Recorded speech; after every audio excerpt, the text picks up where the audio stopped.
তারপর সে আবারও নিজে কিছু ভাবল, তারপর একদম গম্ভীর মুখে বলল, দ্বিতীয়ত রাস্তার মাঝে গিয়ে দাঁড়াও, তারপর যখন একটা দ্রুতগামী ট্রাক আসতে দেখবে তখন তার সামনে ঝাঁপ দিবে। তুমি ঝাঁপ দেওয়ার সাথে সাথে ধূপ করে একটা শব্দ হবে আর তোমার দেহ ক্ষতবিক্ষত হয়ে চারিদিকে ছড়িয়ে যাবে। লোকটার কথা মনে মনে একবার কল্পনা করতেই যেন আমি ধাক্কা খেলাম। ইস, আমি আমার কল্পনার রাজ্যে চারিদিকে ক্ষতবিক্ষত নিজের দেহের অংশগুলো দেখতে পেলাম। আশা করি প্রিয় বন্ধুরা পুরো গল্পটি খুব মনোযোগ সহকারে শুনবেন। তবে গল্পটি শুরু করার পূর্বে আপনাদের নিকট আমার একটি ছোট অনুরোধ, বন্ধুরা আমার চ্যানেলটি সাবস্ক্রাইব করে আমাদের সাথেই থাকুন। নতুন নতুন ভিডিও পেতে বেল বাটনটি ক্লিক করুন। এরকম মজাদার গল্প শুনতে কমেন্ট করুন এবং শেয়ার করে বন্ধুদেরকে শোনানোর সুযোগ করে দেন। ধন্যবাদ। চলুন এবার গল্পটি শুরু করা যাক। লোকটা যেন থামল না। সে আবারও ঠান্ডা কণ্ঠে বলে উঠল, তৃতীয়ত এখন সোজা চলে যাও নদীর ধারে, তারপর ডুব দাও। তোমাকে কিচ্ছু করতে হবে না, শুধু নিজের ওজনের উপর বিশ্বাস রাখো। একসময় পানি খেতে খেতে নিচের দিকে চলে যাবে আর 5 মিনিটের মধ্যে মারা যাবা। লোকটার কথা শুনে আমার কান গরম হয়ে গেল। লোকটা আমার ওজন নিয়ে কি বলল? এসব অপমান করছে নাকি? এই লোকটা কি সত্যি পাগল? মনে মনে ভাবলাম। শতাব্দ এবার চেয়ার টেনে নিয়ে বসল। তার ভাবটা এমক যেন এখানে কোনো গুরুতর মিটিং চলছে। লোকটা আবারও বলে উঠল, চতুর্থত নিজের গায়ে পেট্রোল ঢেলে দাও, তারপর সাবধানে আগুন জ্বালিয়ে সেটা গায়ের উপর পেল। তারপর কি হবে তুমি ভালো করেই জানো। আগুনের তাপে তোমার শরীরের চামড়া জ্বলে পুড়ে খাক হয়ে যাবে। আগুন তোমার উপরের চামড়া শেষ করে দেবে। একসময় তুমি সেটা সহ্য করতে না পেরে মারা যাবে। মারা যাওয়ার সময় তোমার মনে হতে লাগবে, এটা কেন করতে গেলাম। তুমি দেখবে তোমার খালা খালু পরিবারের সকলে কেমন কষ্ট পায় তোমার এই কাজে। তুমি দেখবে তুমি কিরে নিজের সুন্দর ভবিষ্যৎটা নষ্ট করে দাও। তুমি উপলব্ধি করবে আত্মহত্যা করলে আল্লাহ তাআলা তাকে পছন্দ করে না। তুমি বুঝবে আত্মহত্যা করলে মৃত্যু যন্ত্রণা কেমন হয়। তখন তুমি আফসোস করবে চিত্রা। তুমি তোমার খালা খালুর কান্না সহ্য করতে পারবে না।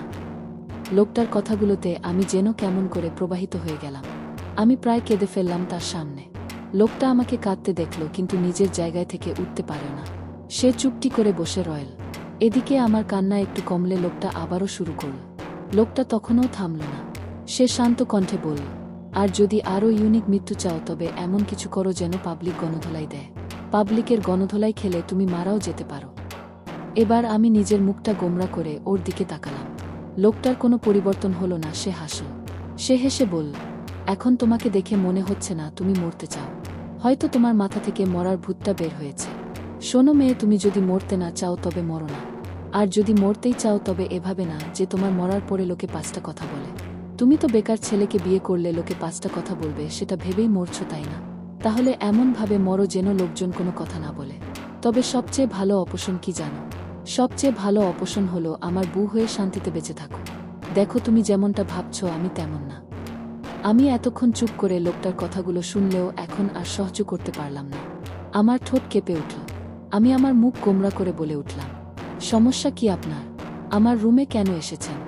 বের হন বলছি। শতাব্দ কথাগুলো শুনে চেয়ার ছেড়ে উঠে এসে একদম আমার সামনে দাঁড়িয়ে গেল। তারপর আমার হাত থেকে গ্লাসটা নিয়ে সেটা জানালার বাহিরে ফেলে দিল। সে গভীর চোখে আমার দিকে তাকিয়ে বলল, আমার একটাই সমস্যা, আর সেটা হলো তুমি মরতে পারো না। কেন মরতে পারি না? কারণ আমি তো এখনো বেঁচে আছি।